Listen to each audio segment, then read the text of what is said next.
አሰላሙ አለይኩም ወራህመቱላሂ ወበረካቱ። አልሐምዱሊላህ አላህ በሰላም ለዚች ውድ ወር አደረሰን። የረመዳን ወር ሲመጣ ሁላችንም በደስታ እንሞላለን።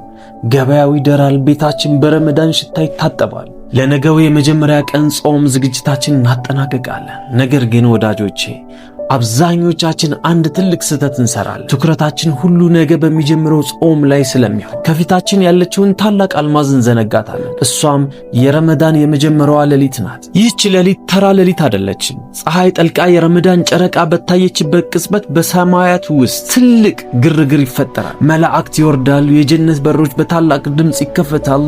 የአላህ እዝነትና ናዳ በምድር ላይ ይፈሳል። ገና ጾም ሳንጀምር፣ ገና ተራዊ ሳንሰግድ አላህ በዚህች ሌሊት ሚሊዮን የሚቆጠሩ ባሮቹን ከዛት ነፃ ያወጣል። የታደሉ ባሮች ስማቸው በጀነት መዝገብ ላይ የሚሰፍርበት ልዩ ሰዓት ነው። ታዲያ በዚህ ቪዲዮ አላህ በዚህች ታላቅ ሌሊት የሚያደርጋቸውን 5 ሚስጥራዊና አስደናቂ ነገሮች በዝርዝር እንመለከታለን። እኛስ ይህን እድል እንዳናጣ ምን ማድረግ አለ? እስከ ቪዲዮ መጨረሻ ድረስ አብራችሁን ቆዩ። ምክንያቱም በመጨረሻ ላይ የምነግራችሁ አንድ ሚስጥር የዘንድሮውን ረመዳን በህይወታችሁ አይታችሁት የማታውቁት ምርጥ መንፈሳዊ ጉዞ ያደርግላችኋል።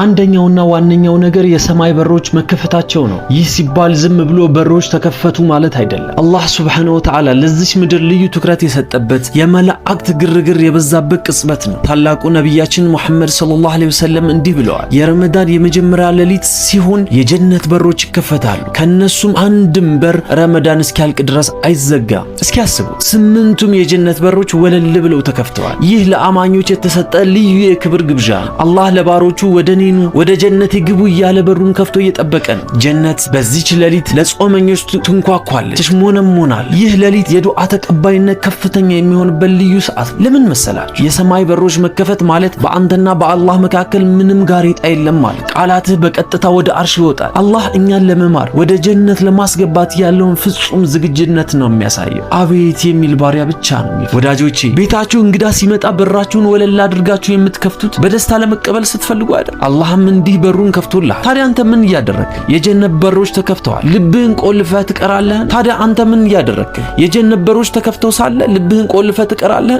በሩ ተከፍቷል። የሚገባው ግን ዛሬውን የቆረጠ ብቻ። ይህች የመጀመሪያ ሌሊት የጀነትን ቁልፍ የምትረከብባት ሌሊት እንድትሆንልህ አትፈልግምን? በሁለተኛ ደረጃ አላህ ሱብሓነሁ ወተዓላ የሚያደርገው ነገር እጅግ አስገራሚ ነው። የጀነት በሮች ሲከፈቱ በተቃራኒው ደግሞ የጀሃነም በሮች በሙሉ ይዘጋሉ።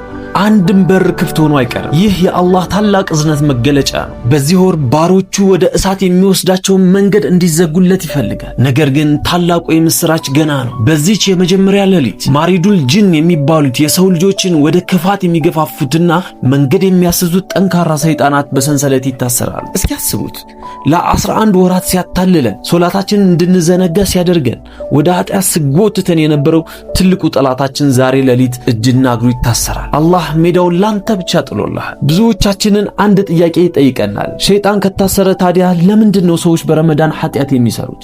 ወዳጆቼ እውነታው ግን ይህ ነው።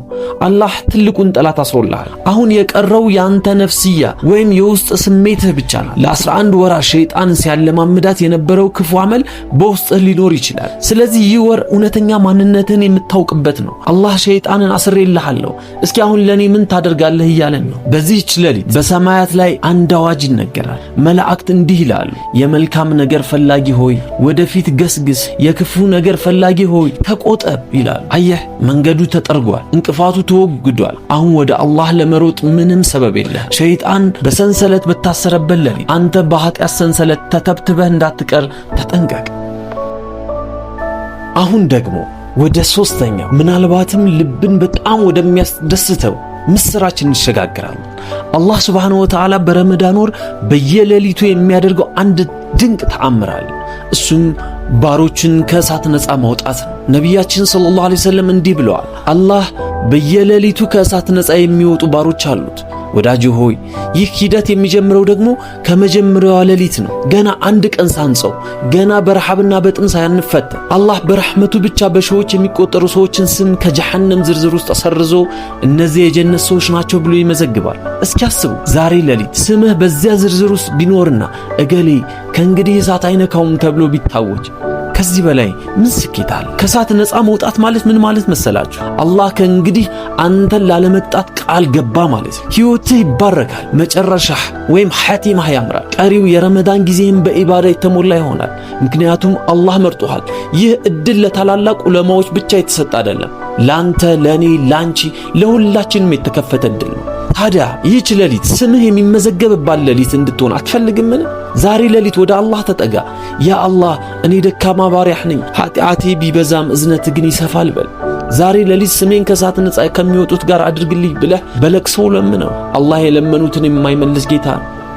አራተኛውና እጅግ አስደናቂው ምስጢር ናዝራ ይባላል። ይህም አላህ ሱብሓነሁ ወተዓላ ወደ ባሮቹ በልዩ የእዝነት አይኑ የሚመለከትበት ቅጽበት። ዑለማዎች እንደሚናገሩት አላህ በረመዳን መጀመሪያ ሌሊት ወደ ምድር ባሮቹን በእዝነት ይመለከታል። አላህ በአንድ ባሪያው ላይ በረሕመት አይኑ ከተመለከተው ያ ባሪያ ዳግም በእሳት አይቀጥ። እስኪ አስቡ፣ የአጽናፈ ዓለሙ ጌታ የሰማይና የምድር ፈጣሪ ዛሬ ሌሊት ወደ ምድር ቁልቁል ሲመለከት አንተም በምን ሁኔታ ያገኛል? በሚሊዮኖች በሚቆጠሩ ሰዎች መካከል አላህ ያንተን ልብ ሲመለክ በጸጸት ተሰብሮ በእንባ ታጥቦ ጌታዬ ሆይ ማረኝ እያልክ ሲያገኝ ያ ያንተ የድል ቀን ነው። በዚች ቅጽበት ያገኘህ እዝነት ለዘላለም ሕይወትህን ይለውጠዋል። በዚች ብቻ ያበቃም።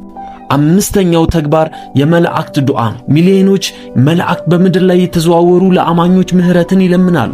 አንተ ቆመ ስትሰግድ ወይም ቁጭ ብለህ ስታለቅስ በሰማይ ላይ ያሉ መላእክት ስምህን እየጠሩ ያ አላህ እገሌን ማረው፣ ያ አላህ እገሌን ጀነት አግባው እያሉ ይለምኑልሃል። ይህ ሁሉ ክብር የሚሰጠው ገና በረመዳን የመጀመሪያ ሌሊት ነው።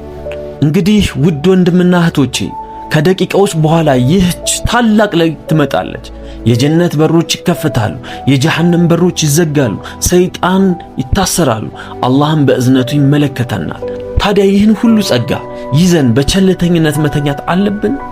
በፍጹም። ዛሬ ሌሊት ለየት ያለ ንያ ወይም ውሳኔ አድርጉ። ያ አላህ ዘንድሮ እንደ ትላንቱ አልሆንም፣ ዘንድሮ ካንተ ጋር የምቀርብበት ረመዳን ይሁንልኝ በል። ቪዲዮውን ከመጨረሳችን በፊት እነዚህን 3 ነገሮች ዛሬ ሌሊት አድርግ። አንደኛ፣ ካለፈው ጥፋታችሁ ተመለሱ። አላህ ዛሬ ሲምራችሁ በሩን ከፍቶ እየጠበቀ ነው። ሁለተኛ፣ ሌሊቱን በኢባዳ መጀመር። የመጀመሪያውን ተራዊ እንዳትረሳ፣ ቢያንስ ጥቂት የቁርአን አንቀጾችን ቅራ። ሶስተኛ፣ ዱዓ። ያ አላህ ስሜን ከእሳት ነፃ ከወጡት ጋር ጻፍልኝ ብላችሁ ተማጸኑ። አላህ ረመዳን ደርሰው ተጠቅመውና ተምረው ከሚወጡት የታደሉ ባሮች ያድርገን። ይህ ቪዲዮ ለሌሎች ወንድሞች እህቶቻችን እንዲደርስ ሼር ማድረጋችሁን አትርሱ። ሰብስክራይብ በማድረግም የቤተሰባችን አባል ሁኑ። መልካም ረመዳን። ወሰላሙ አለይኩም ወራህመቱላሂ ወበረካቱ።